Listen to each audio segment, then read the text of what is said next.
à tous, donc je suis le docteur Cécile Wasilewski, donc diplômée du postgraduate européen de parodontologie. Et j'espère aujourd'hui vous apporter donc mon expertise au niveau de la partie parodontologie pour ce sujet. Donc ce sujet, il est extrêmement important. On aborde la femme enceinte. On aborde la femme enceinte aujourd'hui parce que c'est une période de grands changements pour la femme au niveau hormonal et surtout au niveau immunologique, ce qui va induire des modifications dans tout le corps, mais surtout au niveau de la cavité buccale.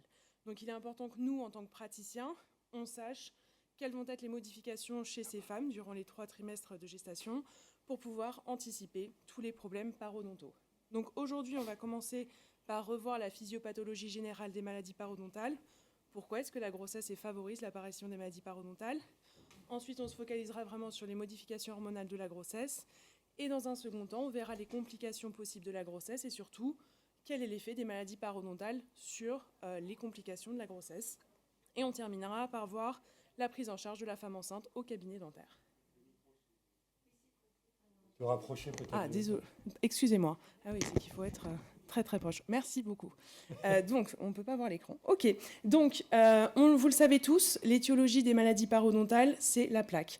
La plaque, qu'est-ce que c'est? C'est l'agrégation de dépôts sur la surface aussi bien dentaire qu'au niveau du sulcus des dents. Et lorsque cette plaque n'est pas désorganisée, on va avoir l'apparition d'inflammation, le début des maladies parodontales et notamment la gingivite. Ce qu'il faut avoir en tête, c'est que cette plaque, c'est une plaque qui est microbienne. On va donc avoir une dysbiose orale. Et c'est la dysbiose qui va entraîner la pathologie. Donc ça avait été décrit il y a de nombreuses années par l'équipe de Sokransky. Ils avaient étudié la plaque sous-gingivale chez les patients qui étaient sains et les patients qui étaient atteints de parodontite.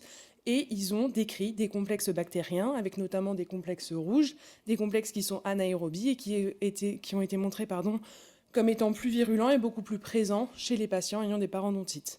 Ce qui veut dire qu'il y avait un lien entre la microbiologie et l'expression clinique des maladies parodontales. Mais c'est beaucoup plus compliqué que ça. Il ne suffit pas d'avoir des bactéries du complexe rouge pour avoir une parodontopathie. Il faut qu'en fait, il y ait une modification complète du microbiote oral pour aller vers la pathologie. Et c'est l'équipe d'Achishengalis qui avait montré qu'en fait, les bactéries, quand elles sont à l'état seul, individuel, elles sont généralement pas pathogènes, c'est un milieu qui est aérobie. Et quand on va les laisser s'accumuler, elles vont pouvoir s'agréger les unes avec les autres, elles vont sécréter une matrice extracellulaire. Cette matrice extracellulaire, elle va permettre en fait d'encapsuler des bactéries qui sont anaérobies à l'intérieur. Et le fait d'encapsuler ces bactéries, ça va permettre leur développement, ça va favoriser leur développement. La transition d'un milieu aérobie vers anaérobie, c'est la transition d'un microbiote en symbiose vers un microbiote qui est dysbiotique. Donc le fait de laisser cette plaque s'accumuler va entraîner la pathologie tout simplement. Et ce n'est pas juste la bactérie pathogène seule qui peut avoir un effet au niveau des pathologies parodontales. On va quitter un petit peu la microbio pour aller voir la partie clinique tout simplement. Quand on a un parodonte qui est sain, on a le rebord marginal de la gencive qui est situé au niveau de la jonction émail-sément. Quand on va commencer à avoir une accumulation de dépôts, on va aller vers la gingivite. Il y aura une atteinte du parodonte qui est superficielle. Et si ça se poursuit dans le temps, on va avoir une atteinte du parodonte profond avec une destruction osseuse et notamment l'apparition de poches parodontales. Donc les poches parodontales, c'est ce qui va vraiment faciliter le développement des bactéries puisqu'on va avoir un milieu anaérobie profond. Les maladies parodontales et notamment les états parodontaux ont été très bien décrits lors de la conférence de Chicago en 2018 par l'Association américaine de parodontologie et la Fédération européenne de parodontologie. Différents états ont été décrits, la santé gingivale, la gingivite liée à la plaque, non liée à la plaque, les parodontites, les maladies parodontales qui sont nécrosantes. Ce qui est extrêmement intéressant, c'est qu'en fait, ces maladies, elles ont été décrites comme étant infectieuses, d'origine bactérienne, c'est ce qu'on a vu tout à l'heure.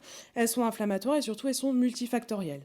Multifactorielles, ça veut dire qu'en fait, des paramètres systémiques et environnementaux vont avoir un impact sur l'expression, tout simplement, de la maladie. Vous le savez, il y a de nombreuses maladies qui vont favoriser l'apparition des problèmes parodontaux. Les déficits immunitaires, les problèmes cardiovasculaires, les patients qui sont diabétiques, ça va favoriser tout simplement l'apparition de pathologies parodontales. Et dans le sens inverse, c'est vraiment une relation qui est bidirectionnelle. Les maladies parodontales vont augmenter la production de toxines, il y a plus d'inflammation de bas grade avec des marqueurs évidemment inflammatoires, les TNF-alpha, les IL-bêta, etc. Et ça va dégrader les contextes médicaux et notamment dans le cas des diabètes. Et donc, C'est très intéressant. Je veux vraiment vous montrer quelques petits cas cliniques.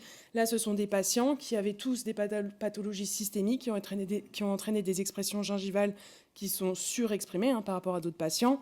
En haut à gauche, vous avez notamment un patient qui a eu des accroissements gingivaux du fait d'une hypertension qui a été stabilisée par la prise d'amlodipine. En haut à gauche, là, c'est une patiente qui est venue avec une gingivite ulcéro-nécrotique. Elle avait eu une sleeve, elle n'a pas pris ses compléments vitaminiques et ça a entraîné vraiment une nécrose au niveau gingival.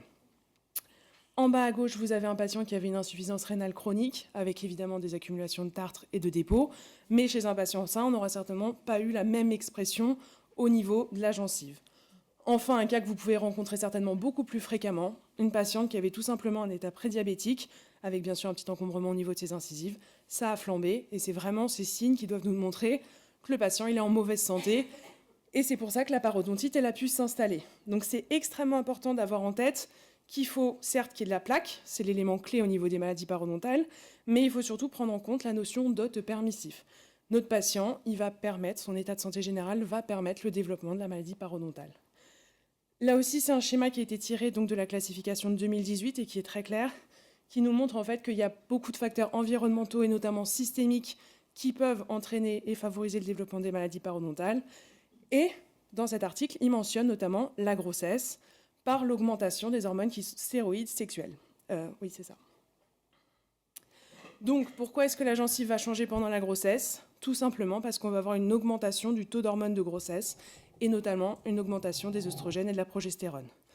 On va avoir une augmentation de la perméabilité vasculaire par dilatation des capillaires sanguins, un déficit de vitamine B9. La vitamine B9, c'est ce qui permet la synthèse du collagène et donc le remaniement gingival. On va avoir une réduction de la réponse immunitaire et donc une stimulation de la croissance bactérienne orale. Donc la femme enceinte, elle va avoir des modifications hormonales, 2, des modifications immunologiques, et en plus des modifications environnementales, avec généralement une diminution du pH buccal. Et donc en fait, l'écosystème buccal, il est rompu, et ça va la rendre un hôte permissif à l'apparition des maladies parodontales, avec une modification notamment des espèces bactériennes présentes en bouche. Donc ça, ce sont des observations de la Fédération européenne de parodontologie, c'est que pendant la grossesse, la prévalence et la sévérité de la gingivite orale sont beaucoup plus élevées et surtout non liées à la quantité de plaques. Ce qui veut dire que pour une même quantité de plaques chez une femme enceinte ou chez une femme en postpartum, la femme enceinte aura une expression gingivale qui sera beaucoup plus dégradée par rapport à la femme qui est en postpartum. Donc, une femme enceinte aura plus de signes d'inflammation pour une quantité de plaques qui peut être vraiment beaucoup plus faible.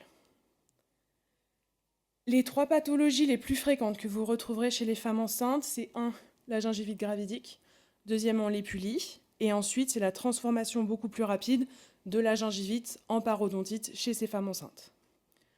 On va commencer tout simplement par la gingivite gravidique. Vous savez la reconnaître, il n'y a rien de compliqué, il y a de l'œdème, de la rougeur, du saignement, des dépôts. L'inflammation, elle est généralement localisée au niveau du sulcus. Elle ne va jamais dépasser la ligne de jonction onco-gingivale. On peut avoir des colorations, des douleurs, un aspect rouge, de la litose. C'est quelque chose qui est complètement réversible. D'accord ? C'est quelque chose vraiment qui est réversible. Donc, quand on a une patiente qui se plaint de saignement au brossage, on ne dit pas « bah oui, vous êtes enceinte, c'est normal », surtout pas. En fait, c'est le premier signe d'alerte. On peut agir, on peut faire quelque chose, et il est vraiment très très important de le prendre en charge tout de suite pour ne pas que ça se dégrade, pour ne pas que ça empire et que ça devienne une parodontite. L'idéal dans la prise en charge, c'est évidemment la prévention. Dès que vous avez une femme qui vous dit qu'elle prend de l'acide folique, dès qu'elle vous dit je suis en parcours de PMA ou j'ai envie d'avoir des enfants, c'est vraiment important que vous disiez on va faire très attention à votre état gingival, c'est quelque chose qu'il faut qu'on gère avant, évidemment, la grossesse, et surtout, il faut que vous éduquiez vos patients à la santé orale, motivés à brosser matin et soir, utiliser les brossettes interdentaires, ça, c'est vraiment la prévention. Maintenant, elle vient vous voir, elle a déjà sa gingivite qui est installée. Il va falloir, dans un premier temps, revoir avec elle la technique de brossage. Si vous faites un débridement, vous faites le détartrage, mais que la patiente ne s'est pas brossée à la maison, globalement, votre acte ne servira à rien. Donc la première étape pour tout, c'est révision de la technique de brossage, éducation de la patiente au nettoyage interdentaire pour qu'elle sache maîtriser le contrôle de plaques quotidiennement chez elle sans vous. Ensuite, vous passerez au débridement non chirurgical. Dans cette slide, j'ai aussi mis qu'on pouvait faire un débridement sous-gingival ou un traitement chirurgical parodontal si c'est nécessaire, mais là c'est dans le cas évidemment de la parodontite, la gingivite s'est dégradée et la parodontite s'est installée.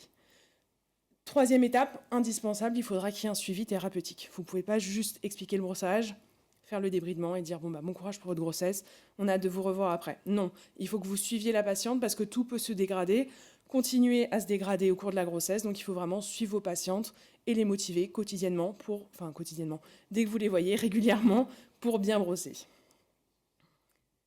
Deuxième petit focus, c'est sur les pulis. Les pulis, ça peut être plus inquiétant pour vous quand vous le diagnostiquez, mais c'est une tumeur qui est complètement bénigne au niveau de la grossesse. C'est une petite masse rouge au niveau de la gencive. Souvent, ça peut être beaucoup plus petit que ça, évidemment. Là, c'est un cas où la patiente était vraiment gênée par la présence de cette épulie, saignement quotidien, impossibilité de manger, brosser au niveau de cette zone. Donc là, on a dû faire une exérèse qui a été chirurgicale. En revanche, là, vous avez des cas qui sont beaucoup plus bénins, notamment en haut à gauche. La patiente, c'est elle-même qui l'a signalé. Quand c'est bénin comme ça, c'est tout petit, ça peut complètement disparaître et ça disparaît généralement une fois que la patiente a accouché. Voilà, il faut juste motiver au brossage, montrer à la patiente comment entretenir ces zones-là.